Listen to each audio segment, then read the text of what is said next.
Assalamualaikum warahmatullahi wabarakatuh. Nama saya El Muhammad Rizaldi dengan NIM D1A019296, mahasiswa Fakultas Hukum Universitas Mataram, dan pada kesempatan kali ini saya yang tergabung di dalam konsentrasi hukum internasional pada mata kuliah hukum organisasi internasional akan memaparkan sedikit mengenai eksistensi NATO di dalam konflik agresi militer yang dilakukan oleh Federasi Rusia terhadap negara Ukraina dan bagaimana PBB dapat memberikan solusi dan resolusi terhadap konflik terkait seperti itu. Pada awalnya mungkin saya akan merunut kepada aspek historis bahwasannya terdapat aspek dari bagaimana etnis Kievan Rus dalam menjaga budaya meromantisir etnisnya sendiri. Dalam hal ini kita dapat katakan sebagai etnis Kievan Rus seperti itu kan. Kemudian secara legal terdapat pertentangan antara kedua belah kubu, yaitu yang pertama ada kubu NATO, yang kedua itu ada kubu Pakta Warsawa, di mana kubu NATO ini merupakan kubu yang diperoleh ketika Amerika Serikat berusaha untuk melakukan ekspansi paradigma ideologi demokrasi liberal milik Amerika Serikat, dan kubu Pakta Warsawa merupakan kubu yang diinisiasi oleh Uni Soviet dalam menyebar paradigma atau ideologi komunisme di seluruh dunia untuk menciptakan cita-cita internasional milik Uni Soviet seperti itu. Kemudian mungkin kita perlu membahas sedikit mengenai bagaimana status quo NATO.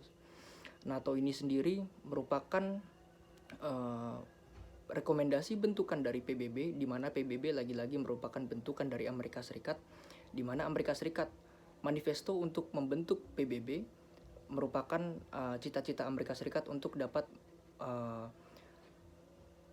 mewujudkan perdamaian dunia pasca Perang Dunia Kedua, di mana Amerika Serikat mendapatkan kewenangan tersebut karena Amerika Serikat merupakan salah satu negara pemenang Perang Dunia II, dan di dalam Bretton Woods Agreement, Amerika Serikat merupakan negara yang mempunyai cadangan emas terbanyak dan dipercaya untuk dapat membantu negara-negara terdampak perang untuk merestrukturisasi segala hal, segala aspek dan segala sektor.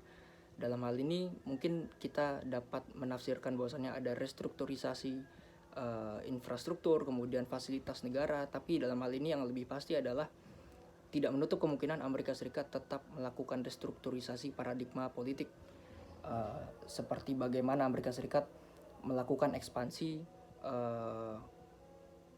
corak berpikir demokrasi liberal yang ditanamkan oleh Amerika Serikat untuk mewujudkan cita-cita neoliberal dan mewujudkan revolusi oranye seperti itu. Amerika Serikat sendiri di dalam PBB, karena lagi-lagi bicara soal PBB maka bicara soal ibu kandungnya yaitu Amerika Serikat, di mana Amerika Serikat dalam instrumen PBB-nya dia mempunyai 70% suara untuk memutuskan, 65% hak untuk bersuara, kemudian 13% hak untuk menindaklanjuti suatu persoalan atau perkara seperti itu. Yang kemudian hal tersebut juga berlaku di dalam organisasi-organisasi afiliasi milik PBB seperti WHO, World Trade Organization, kemudian ada International Monetary Fund, ada tidak menutup kemungkinan Bank Dunia, World Bank juga. Di World Bank Amerika mempunyai lebih kurang 68% suara untuk memutuskan seperti itu. Jadi semata-mata hal ini ketika kita merunut pada zaman sekarang, Amerika Serikat sedang melakukan ekspansi NATO dengan melakukan propaganda terhadap Ukraina yang memang berbatasan langsung dengan Rusia, dan tidak menutup kemungkinan bahwasanya Ukraina juga merupakan ex-Uni Soviet, musuh bebuyutan Amerika Serikat pada saat Perang Dingin 1960 seperti itu. Jadi kita mendapatkan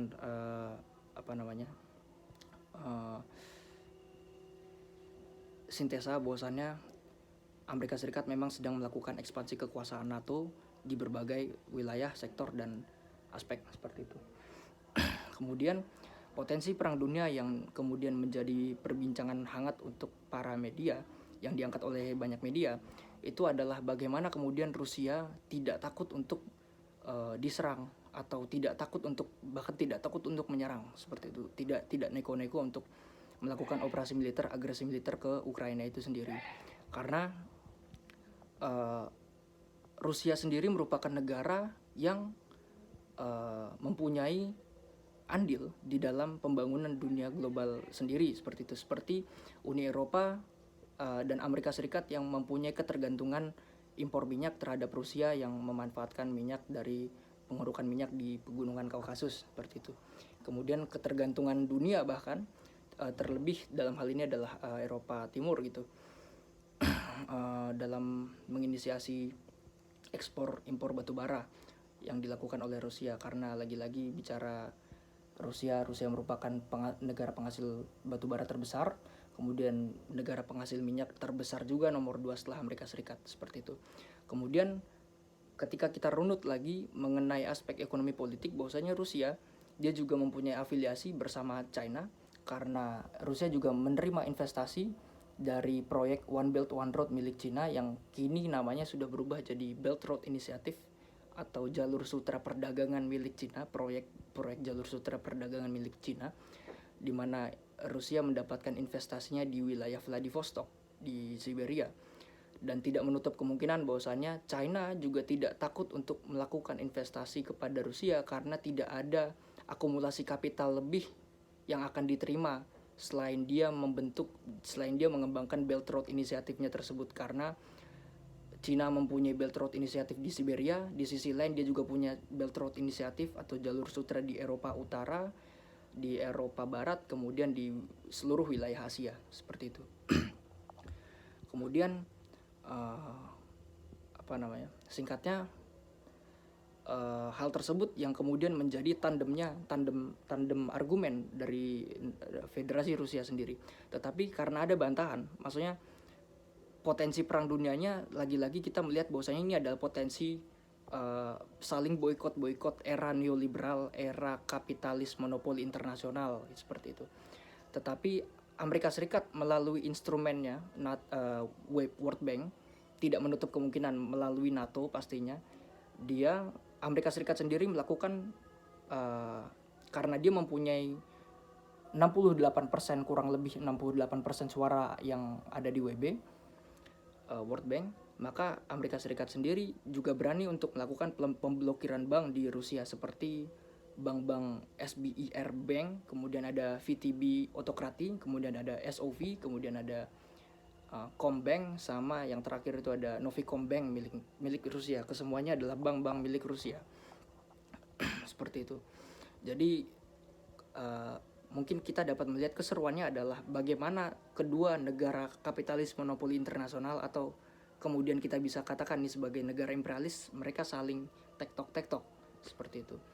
Kemudian mengingat atau according dari hak Amerika Serikat di PBB yang memiliki 70% hak untuk memutuskan, 65% hak untuk bersuara, dan 13% hak untuk menindaklanjuti, masing-masing hak-hak tersebut dimanfaatkan oleh Amerika Serikat sendiri melalui instrumen PBB-nya dengan mengeluarkan ancaman-ancaman yang bersifat